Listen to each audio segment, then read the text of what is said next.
And the assassination of the president was the overthrow of the government. And my friends, the world over, what it has been known and called and labeled everywhere but in America, it was a coup d'etat. That's what happened in America, and that is why we must still find out, if it takes another 40 years, what happened on November 22nd, 1963. That was world-renowned forensic pathologist Dr. Cyril H. Wecht, speaking at the one-of-a-kind National Symposium that was held on the 40th anniversary of the JFK assassination, at which evidence and testimony converged as never before, on one stage, at one time. Dr. Wecht is with us today to discuss Into Evidence, a 32-hour, 8-DVD set compiled from the 4-day symposium. It is the most complete, the most authentic collection of evidence ever produced. Dr. Wecht has performed over 14,000 autopsies, and he was the first forensic scientist to re-examine evidence collected by the Warren Commission. He is not only a physician, but an attorney as well. And he joins us here today. Thank you for your gracious comments. I welcome the opportunity to discuss the highlights of the 40th anniversary of the John F. Kennedy Assassination Symposium that took place at Duquesne University Institute of Forensic Science in November of 2003. It was a magnificent program which we were successful in capturing on this great DVD set. There are portrayals, presentations of essentially all the major players over these 4 decades that have been involved at critical moments in a review and study of the John F. Kennedy assassination, going back to the Warren Commission report and coming up to the present time. You mentioned some of the highlights of the symposium, Dr. Wecht. Tell us about some of the prominent presenters who spoke publicly for the first time. Well, yes, publicly insofar as a multifaceted symposium is concerned with critic researchers. This was a first for senior United States Senator Arlen Specter. Senator Specter, as junior counsel on the Warren Commission, was the person who came up with the single bullet theory. Senator Specter now refers to this as the single bullet fact.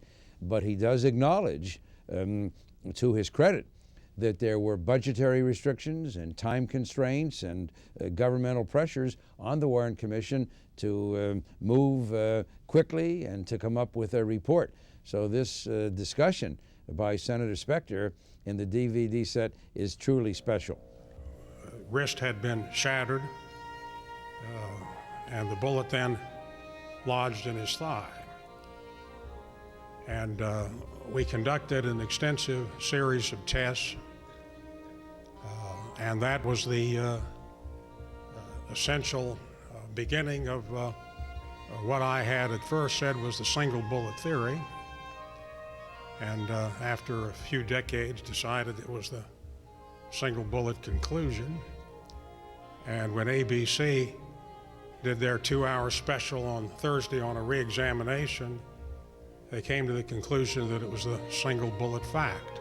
I think had there been a conspiracy, we would have come to light a long time ago.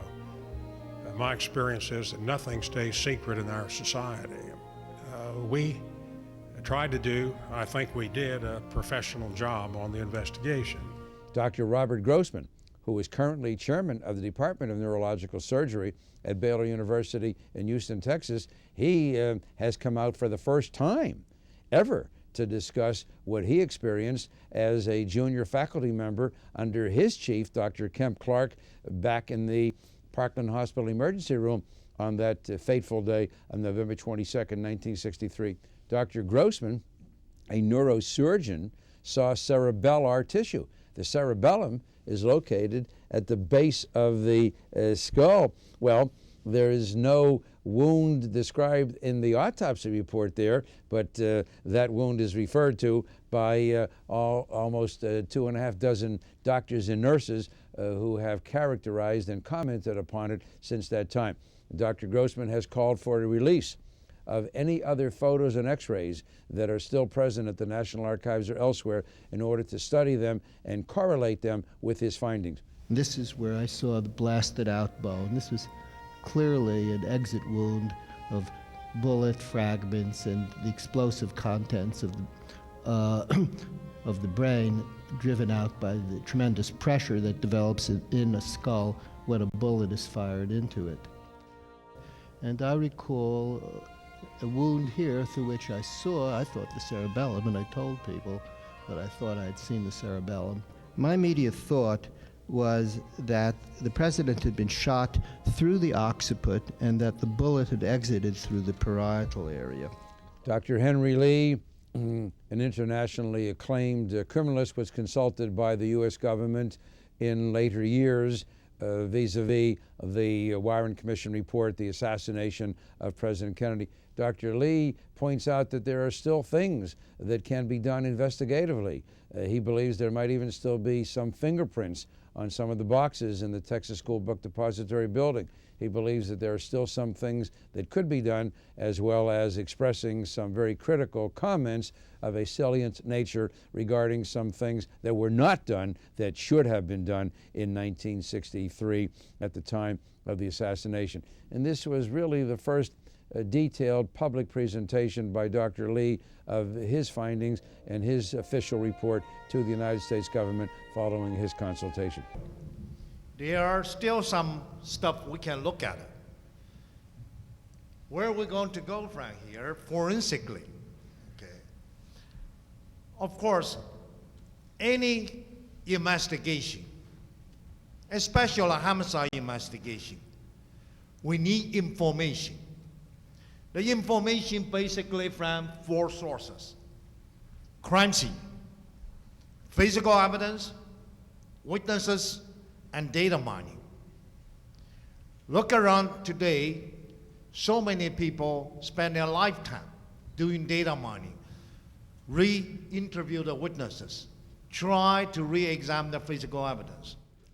Among the presentations in the 40th anniversary symposium of significance would be acoustical evidence.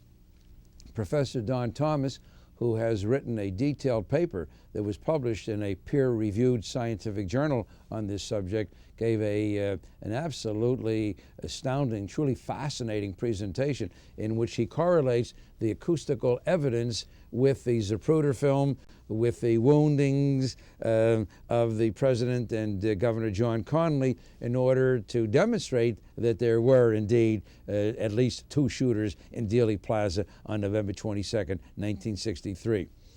And you've got some excellent radiological research study that has been done by Dr. Randy Robertson, a board-certified radiologist.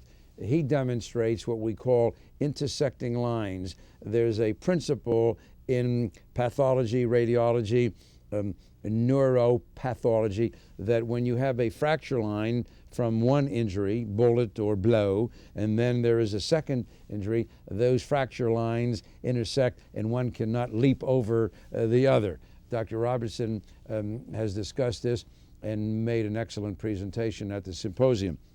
Then you've got a detailed reference about some bullet fragments that were subsequently discovered at the National Archives. John Hunt talked about that and discusses their relevance. Then you've got some fascinating information by a veteran Washington Post reporter, Christopher Morley, dealing with the CIA's relationships with Lee Harvey Oswald. Oswald was not that totally virginal, unknown entity that the FBI and the CIA portrayed to the Warren Commission back in 1963 and into '64. So, you know, this comes from somebody who has great experience as an investigative reporter. This is not the superficial nonsense. These are among some of the new, highly important and very sensitive and critical aspects of the overall JFK assassination investigation that are included in this DVD set. Dr. Wecht, why was this national conference so significant historically, and why, 40 years later, is it still so important that we study this case? Obviously, this is more than just another murder case. This was the President of the United States of America. We have a right, not just inquisitively, morally, ethically, but in a very pragmatic sense, to know what happened in this country. As I have expressed, I think portrayed in the clip, this was the overthrow of the government. It was a coup d'etat through the assassination of our leader, President Kennedy. And so in order to know who we were, what we are and what we may be in the future, we must find out what the truth is about the John F. K. assassination. I can't tell you that after you've seen this DVD set, you'll walk out and know exactly what happened and more perhaps specifically who did what and so on. But you'll have a darn good idea of the directions in which these things point. And one thing you will come to know is that the Warren Commission and their single bullet theory and their sole assassin conclusion vis-a-vis Lee Harvey Oswald, that these are not borne out, they are not buttressed, corroborated, and scientifically proven by the evidence. Thank you, Dr. Wecht. As always, your insight and knowledge continues to provide us with new information and probing questions into what really happened at Dealey Plaza that fateful day in 1963. So please, do yourself a favor. Join Dr. Wecht and his medical, legal, and journalistic colleagues as they examine scientific breakthroughs and delve into investigative issues as never before. It's all captured right here on this 8-DVD set. Into Evidence, 32 hours of facts, theories, testimony, panel discussions, offstage interviews, and much more. This compelling video series is a must-have for every individual and institution dedicated to justice and truth. Here's how to order.